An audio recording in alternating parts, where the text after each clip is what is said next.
This is Max Shears for Pro Boxing Fans. We're joined by Dave Allen today. Dave, we're here in Doncaster. The fight's made. How are you feeling, mate? I'm over the moon, yeah. It don't get much bigger than this, does it? Got one of the best heavyweights in the world, and it's coming to Donny, so we don't get any much bigger than that. So I'm over the moon, yeah. For two of your biggest fights, the Lucas Brown fight, you weighed 17 stone 6 pounds.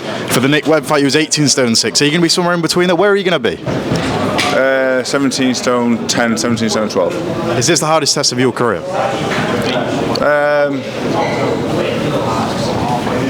I think Ortiz was pretty good when I boxed him. Would Filip Hrgovic beat Arsen Bekmambetov? Yeah, well, styles make fights, so that the triangle theory and all that never really works. But I think he's a better fighter than him, yeah. Obviously, you keep on talking about the sparring. Talk to Usyk, talk to AJ, talk to Fury. What would these guys say about you? They say he's a tricky, tough little fucker, so be careful what you're doing because he's smarter than you think, and I'll be in shape. So yeah, I'm confident I'm going to give him a really hard fight. Dave, I was at the David Price fight a long time ago. Not the best time, but it wasn't nice watching that back then, and I don't ever want to see you in that kind of state again. Is there any risk in this fight that could happen? There's a risk in every fight. Karim Berajem could have done that to me last time in Nottingham. It can get hurt in boxing.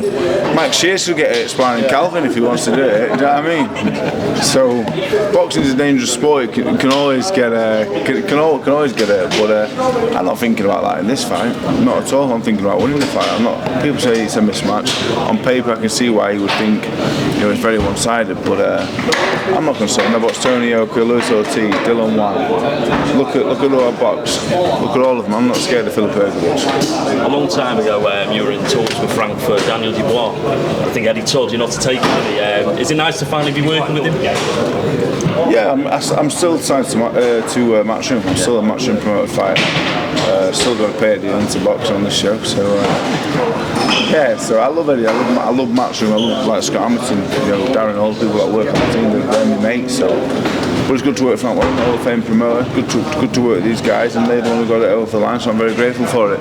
What's the difference between you now, the guy who turned down Daniel Dubois, and the guy that said yes to Filip Hrgovic? I never turned down Daniel Dubois. So I'll box anybody. That's what I'm about. That's what I do. That's what people like. That's why people respect me as a fighter. Anybody, anywhere, anytime. If I'm good enough, it's a different question, but we'll find out in 6 weeks. Dave, when I spoke to you after your loss to Arsen Bekmambetov, you described yourself as a good British fighter, but just not a great one. What makes you think you can tell people that you can beat Filip Hrgovic? Styles make fights, it's a different fight altogether. I'm not standing here and telling you I'm going to beat Filip Hrgovic. 1,000,000%. It's a done deal. I'm better than him. I'm not saying that. I've watched him. Again, I had a few options to pick from. I picked Hrgovic. I think. And then with boxing, there's a few things I see with him that I think I can capitalise on, and I can give him a lot of problems. So I'm confident about giving him a really good fight. Yeah, I think I can really push him. Is there anything you're going to change from that Bekmambetov loss that you can put into the Hrgovic performance? It needs to be a lot fitter and it needs to be lighter and fitter. Dave, you said that you had plans with Eddie, with Frank, before this fight came to you. I imagine the plans weren't this big, but also what sort of roadmap did you have for yourself before this fight? I think we was going to go Liverpool, Callum Smith, and then Dalton Smith undercard, and then look for a big fight. But the big fight wasn't as big as this one.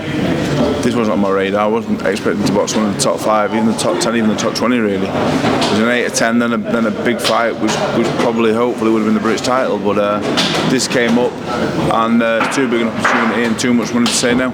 Back in 2019, you described Derek Chisora as the hardest hitting one-punch power man. He fights Deontay Wilder this weekend. Obviously, we know Wilder's power. How does that play out? I think Chisora knocks him out. Have you had a conversation with Jamie and Nigel about the fight with Filip and the game plan? Yeah, we've been training for the last 6 weeks. We've been training for the last 4. I had the fight in Nottingham before that, so we've been training.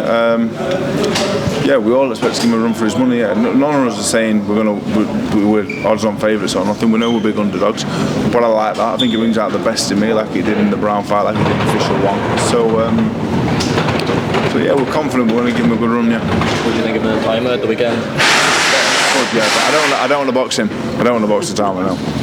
Is there any number that will get you there? Of course there is, yeah, but They'll never reach that now. Frank Smith, he said you chose Hrgovic over Zhang. Yeah. What was the thing that made you choose Hrgovic over Zhang? He's not a southpaw. That was it. Yeah, that was it. Who do you think would have been a tougher fight, Hrgovic or Zhang for you? Who's that, sorry? Who's the tougher fight? Zhang. Yeah, I think. Tyson Fury also said that he wouldn't fight Moses Itauma. Why do you think that is? You've shared the ring with Tyson. Why does he not want the Itauma fight?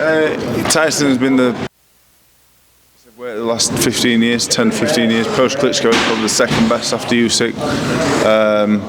I wouldn't watch Itauma if I was him either. Itauma's the next generation. Tyson's just about on the way out now, so I don't blame him. I wouldn't watch him if I was him either.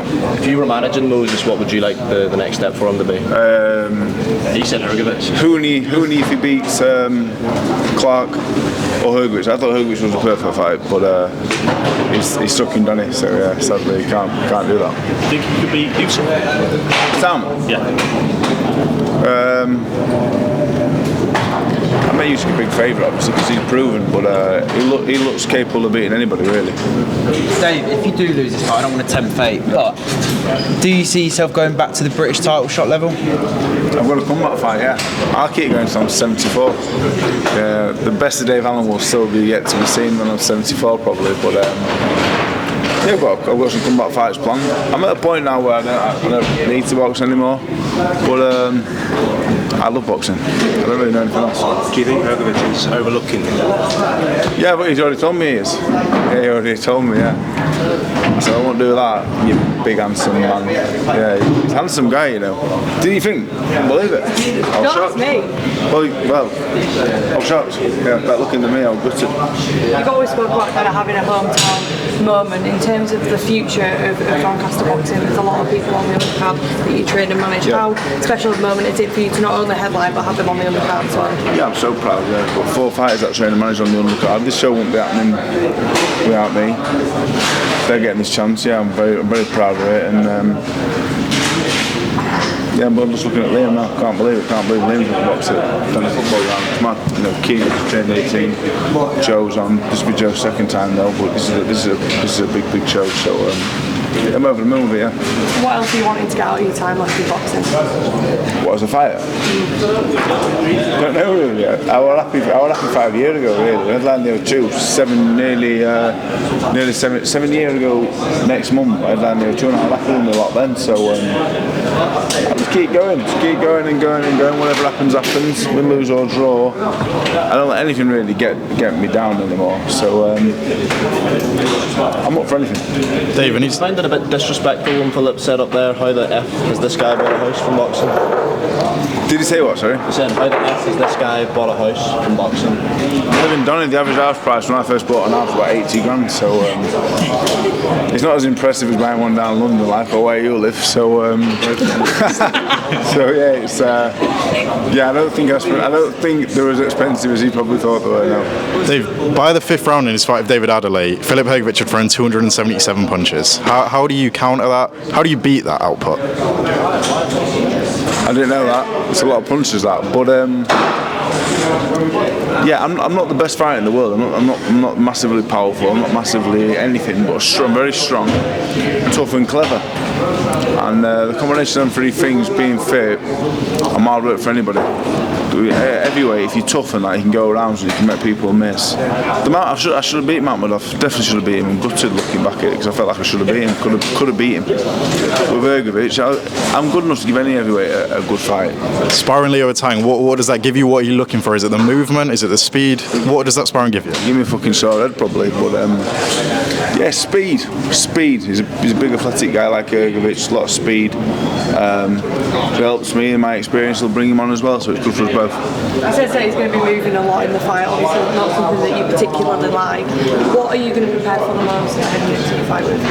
I'm not, but he can move as much as he wants as long as he's not hitting me. It's not about moving, it's not like that. It's being punched in the face, that's the problem. I spoke to him in the face-off thing and we were like, I'm looking in the body. He said, no one's eating me in the body. I said, it'd be nice to give me a rest from being punched in the head. So I think he's going to hit me in the body, I think he's going to move, I think he's going to box, he's going to do all the sensible things, but if I can draw him into a fight, I think I've got a chance. He says that he's going to knock you out within 6. Do you think that's what a lot of people have been looking at the fight and agreeing with? Yeah, but I've had 35 fights. I've never been down. I've boxed a lot of the best heavyweights in the world. I've never been put over or knocked out in my life. I've been stopped because I took too much punishment, been pulled out in the corner a couple of times. I've never been banged out. I don't envisage being banged out in this either or ever. Cheers, Dave.